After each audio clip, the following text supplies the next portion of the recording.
As a proud husband and a proud father, I want to say this, at least here in LA, okay? There are hardly any black families. Like, first of all, I don't see a lot of like young black families with children, mom, dad, and kids. No. I don't see that a lot. No. You notice that too? Oh, bring it down a little bit. Oh yes. It's kind of heartbreaking. You know what I'm saying? You see everybody else out as a family unit. You'll see black couples on dates, but it's rare you actually see a black family. That's right. You know what I'm saying? Even if it's I'm going to be honest, even if it's a quote unquote broken family, you still don't even see those halfway a lot at certain areas and certain, not areas, but I mean certain activities. Because you're talking about like at the museum, at the zoo, at the movie. Well, you kind of see them at the movie. When you say a broken family, what do you mean? Because you said with the mom and dad, and I'm saying like even with just the mom, sometimes you won't even see that. Them. Yeah. I'm talking Right. Yeah. And so it was just like, it's just like, damn, dude, like where are the black families, man? Because there was who's going to the zoo? Yeah. Niggas don't go to the zoo no more? It was Juneteenth, Lamert Park. Wouldn't you think that'd be a good opportunity to take your kids? Mm-hmm. Okay, like that event marked coronavirus is over, LA's about popping again, Black LA get it in.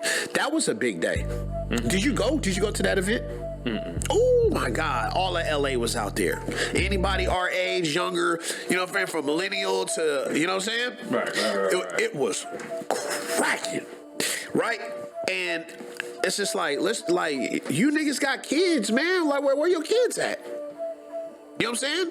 Like, you know what I'm saying? The sisters, like, it was like, how come people, like, everybody was there to, like meet other people or shit like that, or just, you know what I'm saying? But it wasn't like a family thing. And it's just like, this is Juneteenth. It should be, I'm not saying what it should or should not be, but, you got kids. Take your kids here. You know what I'm saying? It was just weird to, like, be the only nigga there with a family. Yeah. I mean, I'm just fine with it. I don't care what people think or no shit like that. But I'm just saying, like, I just thought it was awkward, I think generationally, we live in a much more selfish era than in past eras. So I feel like it's a lot more about my me time. I want to be able to do me. I want to go out and have fun with me. You know what I mean? More so than past generations. I think compared to now, when somebody was a family, they were a family. Like they weren't still, if you was 30 years old in 1970, you acted older than a 30-year-old in 2021. That's what I'm trying to say. Yeah, we can go all the way down. We can all the way. You act older all the way than a 25-year-old, right? Like a 25-year-old back then. Yeah, a 25-year-old in 1970 is older than a 30-year-old today. Now. That's exactly what I'm trying to say. Exactly. You know what I'm saying? Exactly. So we are definitely becoming more individualistic in some cases. What was that? Anyway, we are holding the family down and 2+ jobs. See, here's the thing. Just a mom, a mother, and a bunch of kids. I mean, yes, that's a family, but that's not a family. I'm sorry. I mean, it is. I mean, families come in all shapes and sizes. Yeah, you know what I'm saying? You're talking about an optimal family. Yeah, man. I'm talking about, nigga, masculine energy, feminine energy. You know what I'm saying? Like, right. That good 93 octane gas family. Yeah, man. Yeah. You know what's interesting is I spent this whole weekend, like, just with my son and my wife and whatever. I had a blast. And I talked to so I'm making sure who's here. I talked to you know what I'm saying, my you know what I mean, I guess like my street homie, you know what I mean? He's like he's like a street guy. He got three children by the same lady, you know what I'm saying? Mm-hmm. And then he was talking about how his paperwork is this and that, woo-doo-woo. He got life insurance for the kids and da-da-da-da. He's, I'm like, bro, marry your baby mama. Oh, hell no. I was like, bro, you live with her. You had 3 babies with her. You know what I'm saying? Nigga said, hell no. I'm like, bro, like, you not gonna get nobody else, right? Like, you know what I'm saying? No, that is the oddest part now about this generation now. Like, the ease in which they'll have kids with somebody before they'll marry somebody. Because that's the odd part. Because to you is like, in a lot of ways, you're already married to her. You just didn't do the paperwork. Like, you might as well go on and do the paperwork, because it's the equivalent of if you're in the NBA playing for a team, but you ain't finalized the paperwork yet. You ain't finalized the cost of, you're like, oh, I'm just going to go out there and hoop. I'm just going to go out there and hoop. Yeah, so it's just like, you know, you gotta like. Rizzy says, I know a man with 10 kids by a woman and still won't marry her. It's like, I feel like that's I feel like niggas should sacrifice something. Of course she want to get married more than you know what I'm saying? But it's like it ain't all about marriage. No, it's not. You know what I'm saying? That's obvious, but you know what I'm saying? Marriage is very good for your children and very good for your pocketbook. You know what I mean? And there's things more important. There are things that are important outside of children and legacy and reputation and money. Sure. But I like those things. I like those things. You know? Yeah. This right here is, this article is called The Culture of the Single Millennial. Dun, dun, dun, dun. I also have another article that is basically titled like millennials are reluctant staying single because they can't afford to date, study says. And then somewhere in that study, it also mentioned how the Me Too movement had made men more reluctant. Mm-hmm. You see, that's a bad side effect. Women want aggressive men. They don't want, you know what I'm saying, reluctant men. Of course. They don't, you know what I mean? But it's just going the wrong way. You know what I'm saying? Like, right, because, I mean, there was this, I think, was it Mariah that said this? It was a sister that's like our age, so she knows the past and the present.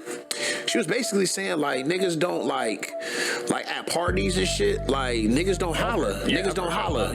I've heard that a lot of times. They definitely don't holler the way they used to. But I think it's first off, you got to, well, we don't want to go into that before we get into the article. No, go. I'm saying we have certain muscles aren't being exercised anymore. It is way easier to talk to a girl online now than it is to talk to them in person. When you're in person, they don't have their muscles built up for rejection, for one, and two, they don't have those social cues in order to navigate those situations. They get more easily intimidated, and so because they never practice that muscle, you don't do it. I mean, it's like when we talk about humans and surviving, you lose the ability to hunt if you could get food from the grocery store. And so that's basically what has happened. I could get food from the grocery store. Why do I need to know how to hunt now? I don't know how to fish. That's right. But I know how to go to the fish market. That's right. You know what I'm saying? I don't know how to milk cows, but I sure eat ice cream every day. You know what I'm saying? Yeah. And so that's what dating has become. Like, why am I going to talk to her in person? I could just go to the grocery store, swipe left, swipe right. It's a lot easier. It's a lot cleaner transaction. Yeah, you know, it's that's what it is. She said rejection hurts in person too. But see, that's really what it is. You wanna, you know, as men, rejection always sucked. Man, it always sucks. That shit sucks. Man, we always have to deal with that though, man. You have to overcome your fears, because every guy. I want to read this for the record. I want to read this before it goes away. Okay. The dudes in my inbox would never approach me in person. Yeah, because you get gall. All of a sudden, you got the courage that you wouldn't have, because it's the risk and reward. The risk is lower now. You know what I mean? Now you become an more volume shooter because everybody's collected in one easy space. You're not as tied to location anymore. We don't even have to be at the same event now. You know what I'm saying? So now in real life and in person, that's a quote. I mean, that's subjective. That's subjective because there are certain places in real life that you have essentially made yourself more available to talk to so-called like men or whatever, right? Mm-hmm. Like what I'm trying to say is, like, if you just wake up and then, like, you know what I'm saying, you go to the gym and now you're pumping gas and a guy tries to holler at you at the gas station, right? You know what I mean? The sister is like, she's gonna be less receptive or whatever than being at a party. You know what I'm saying? Because at a party or a bar, you have already, you know what I'm saying, established a cultural norm of where we engage in this activity. Yes. It says this is the watering hole where such things happen. Yes. Yeah. The fact that you have that dress on, right? Mm-hmm. The fact that you're spent this much time being done up. Go ahead. Yeah, I was gonna be 13 Pisces moon. Marie says, I'd rather holler in person. Yeah, me too. F a DM. No, me too. Yeah, me too. Yeah. I mean, but we're from that generation, though. Yes, we are. As long as you can bag at least 3 out of 5 attempts. Well, here's the thing, though. It's all about taking good shots. You got to take good quality shots, right? Like, you know what's out of your range, my nigga. But that developed though. Yes, that's my point. Yes, that gym, you just throwing shots.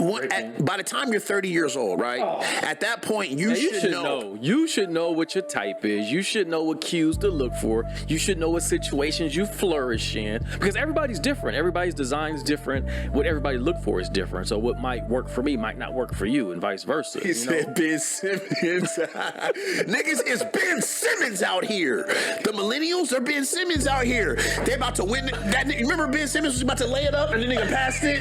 That shit was weird.